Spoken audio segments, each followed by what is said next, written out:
11 तारखेच्या मोर्चाला तुम्ही परवानगी देता आणि माझ्या मोर्चाला परवानगी देत नाही. तसेच आपल्या रॅलीमुळे वाहतुकीची कोंडी होऊन वाहतुकीत अडथळा निर्माण होण्याची दाट शक्यता असून त्यामुळे म्हणजे वाहतूक ह्याच्या पुढे अगोदर कधी मुंबईत कोंडी होतच नाही. संध्याकाळी मला असं वाटतं आपण जर उपनगरात गेलं तर ह्यांना कळेल, कोंडी नुसती नसते तर कोंडून मरत असतात लोक. त्यामुळे कायदा व सुव्यवस्थेचा प्रश्न निर्माण होण्याची शक्यता नाकारता येत नाही.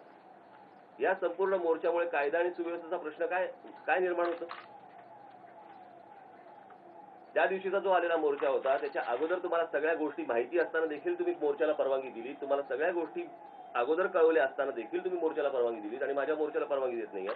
परवानगी आलेली नाही, पण येऊ किंवा न येऊ मला काही फरक पडत नाही. मोर्चा उद्याचा निघणार. मला प्रश्न फक्त याच गोष्टीचा पडलाय की हे सगळं त्या दिवशी का नाही केलं. ज्या प्रकारे हा मोर्चासाठी गोष्टी करतायत हे अत्यंत चुकीचं आहे. आणि मला परत एकदा सांगायचंय की या असल्या गोष्टी जर समजा सरकार करणार असेल किंवा गृह खातं हे पोलीस कमिशनर जर करणार असतील तर त्याच्यानंतर जे भडकेल ते ह्यांच्या आवरण्याच्या पलीकडे जाईल. एवढंच मला फक्त सांगायचंय. त्याच्यामुळे त्यांनी शांतपणे घरी बसावं, खुर्चीत बसावं, उद्या सकाळी दुपारी टेलिव्हिजन लावावा आणि भाषण बघावं.